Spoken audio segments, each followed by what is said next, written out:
I like to play a game with my fellow Romanians. I try to take a Western concept, usually from the United States or Britain, and try to convince my fellow Romanians that it's real. Recently, the uphill struggle was to convince them that cultural appropriation is actually a thing. Because it's very difficult for a Romanian to think that people actually believe in this nonsense.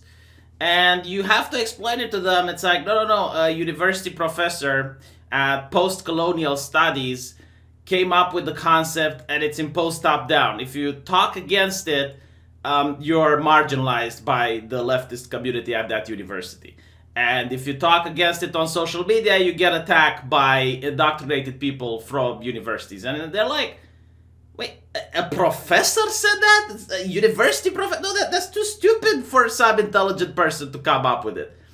And then you start explaining what it is. It's like, look, it doesn't apply to scientific things. It doesn't apply to things like penicillin, electricity, the internet.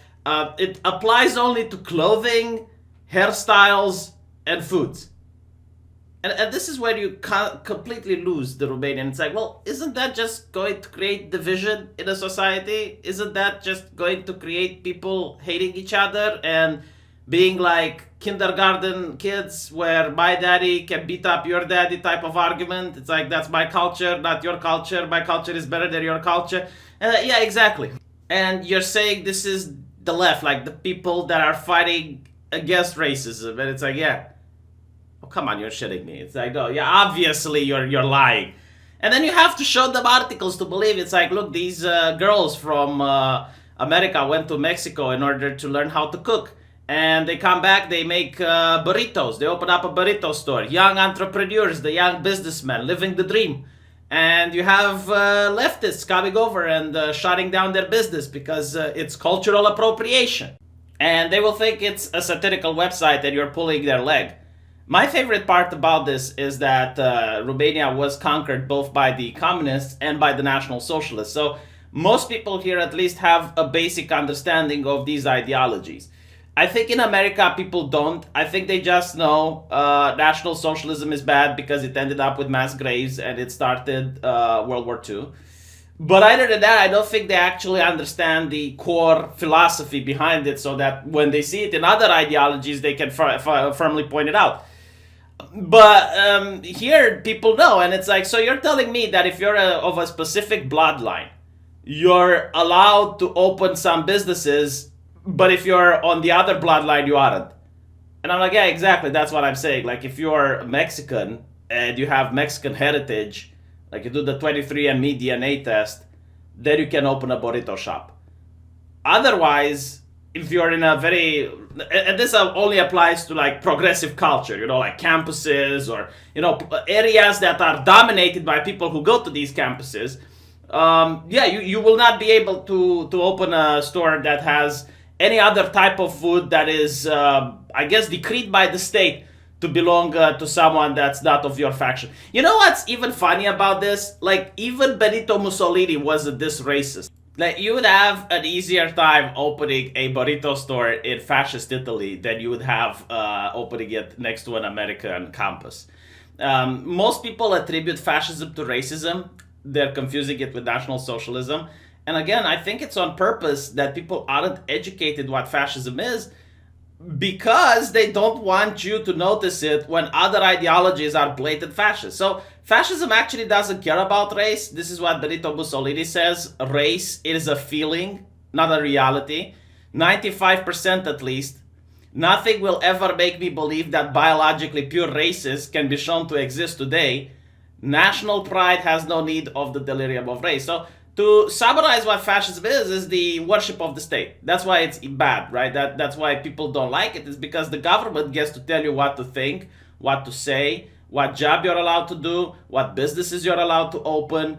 Like everything in your life, to the smallest amount of detail, is supervised, watched, and dictated to you by the state. This is why people oppose it. So if you look at current modern day ideologies, which one is more likely to be similar to fascism? You know, fascism is not a live, let live type of ideology. It's like everyone is to comply, everyone is to do the same. If you are not doing the same, then you are an enemy of the people.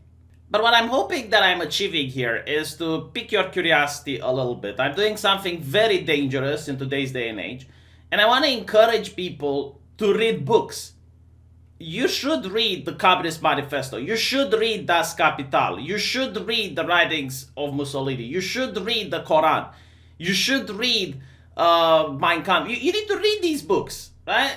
I assure you, if you're an American that actually believes in individual freedoms, you will not be corrupted by these books. It will just broaden your worldview, and you will understand things a lot better than just considering that a journalist soaked in cat piss has read the books and they're only passing to you the information that they consider you should read. No, you should read everything. It's something that a lot of people don't say these days anymore. When I went to school and university, I was encouraged to read the controversy, to read the other point. Like, how can you make up your mind about something if you don't know what the opposition has to say? But anyway, let's go back to this whole cultural appropriation thing. The cultural appropriation thing where you have black people on Twitter, which is a very progressive place, saying that Santa Claus should be black. Now, believe it or not, I actually don't have anything against this because there is a Japanese Jesus. Jesus is white in our tradition, even though he was born in the Middle East and he had a tan. There is this constant thing throughout human history where significant characters, especially religious ones, are being adapted towards a particular race or a particular culture. So if black people in their household want to have a black Santa Claus, I got nothing against it. Not to mention, like, if the father wants to dress up as Santa, what is he going to do? Put some white face on him? Like, come on, let's be real. It's fine. Like, I don't mind. What I do mind is this idea that they want to impose it on everyone. Like, they want to impose it on the whole Americas. Like, if it was up to them, every single mall and every single store would have a black Santa Claus in it. And that is when you have this cultural fascism thing that everyone needs to think the same, everyone needs to behave the same. But it's not only that. If they actually believe in cultural appropriation, like the people who believe cultural appropriation is wrong, I don't believe it's wrong, but they do. And it's like, why aren't they complaining about this? Why aren't they up in arms when someone posts something like this on Twitter? Now, of course, you might say, well, it's just a small case. You're cherry picking. Okay, but look at The Watchmen. And The Watchmen is just one example out of many. I tried to watch The Watchmen. I spend the time for it, TikTok.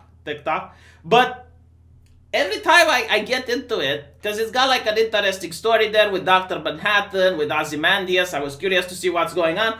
Every time I'm looking at it, I'm hit by a wall of cringe. You have the main character, the black woman, talking about separating the races. You then have the OK sign being viewed as a hate symbol. You have the main character breaking into someone's house without a warrant, knocking him out, and saying she knows the guy is a white supremacist because she's got the nose that can smell that, and he smells like bleach. And you also have this middle-aged woman, like 40 years old, very petite. The actress didn't even spend a single day in the gym in order to look the part for the role. They didn't even cast at least a more buffed up woman that could realistically look like she can hold her own in a battle. And this lady is now fighting men 3 times her size with baseball bats. It's like, okay, that you kind of lost me there. I really did. And finally, we have this thing which a lot of people on Twitter are calling Dr. Detroit. And I'm thinking like, okay, throughout the whole movie, most of the cast is black, which makes sense because it takes place in a black neighborhood. So I don't mind that. But why would you even have to go and race swap a character? What is the purpose of it? To quote Chef Ramsay, what's your fucking crime? What's your game? Because here I am constantly bombarded and being lectured that cultural appropriation is wrong. That it's one of the worst things that my ancestors did throughout history. And somehow we need to stop doing it. And yet when someone else is doing it, you're perfectly fine. In fact, most of the Hollywood movies nowadays have a race swap or a gender swap. Like, they don't have new characters, which would be fine. No, they take well-established characters and they blackface them. They give them the Trudeau treatment. It's like, why would you do this? What is the purpose of this? And anyway, apparently PewDiePie doesn't believe in this concept either. And the gatekeepers of the overtone window are shocked by this. They're like, huh? What do you mean he doesn't believe? It's kind of interesting, because PewDiePie should be the gatekeeper of the overtone window, considering that he has far more reach than any of these mainstream media outlets do. But, right now they're just reporting on it, and they're just pointing it out that it happened. But wait a little bit until you get the outlets that actually do send the trends, like The Guardian, CNN, or, any of these major outlets. The moment they will send the narrative and they will say why it's wrong to be thinking like this, you'll see like every single other outlet just making other articles parroting, what The Guardian or CNN have said. And it's kind of funny because he points out to absolute ridiculous things. It's like, according to the people who believe that cultural appropriation is bad, if you're white, you can't speak Spanish. And it's like, well, how are you going to talk with Spanish people then? Let's assume that Spain doesn't exist.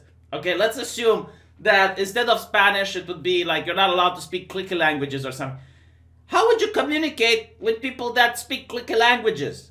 Like, no one from the history of humanity did they view you shouldn't learn other languages. The only exception to this would be in fascist states, where it was actually deemed unsavory, like it was deemed beneath them in order to learn a second language. I think in Japan, this was a thing where in Imperial Japan, they would actually say that learning English is degrading. You shouldn't learn English because the Englishman is inferior. It's the Englishman who should learn Japanese if they want to communicate. But here's the thing, right? Because if you're white and you can't speak Spanish, they also consider that it's racist to demand Spanish to learn English. So, what's it going to be? It is just so divisive and so wrong. And you have now, PewDiePie pointing out that, yeah, Spain does exist. And secondly, it's like, what's the problem? We're one nation. And this is the problem that you have, right? Like, they're one nation. They don't want it to be one nation. Maybe I can make a video where I talk about the Pledge of Allegiance, where you have Democrats wanting to abolish the Pledge of Allegiance. And I, as a Romanian, need to make a video to explain for people who aren't American why the Pledge of Allegiance is important. Because, yeah, it does seem weird from a European perspective when people pledge their allegiance to the flag. It looks a little bit fascismus, but I will make an explanation why that isn't the case. So, yeah, like, at this point, it's just reporting. There's no editorial, except the fact that, like, Felix has recently crowned as the most watched and most subscribed YouTuber of 2019 after his appearance in YouTube Rewind. Alright. But yeah, no, I just wanted to make this video to show people that cultural appropriation, most of the masses do not believe in it. It's just a couple of radicals, and they send the narrative. They literally do. You have mainstream media outlets that call businesses out that are culturally appropriating. You have a couple of crazies on the Twitter where they would see a girl wearing a costume or something like that, and they will create an outrage, and then the mainstream media treats it as if there are millions of people outraged, when in fact it's just like 100 of brainwashed idiots that are trying to dictate to the rest of the world how things should work. Hopefully you like this video. If you did, please share it around. I would appreciate, usually I don't debug that much lately, but I would appreciate if you like my channel and you would want to support it. Christmas is coming, you'd help me out. If not, just leave a like, and that's still good to me. Let me know what you think, and I'll see you guys in the comment section.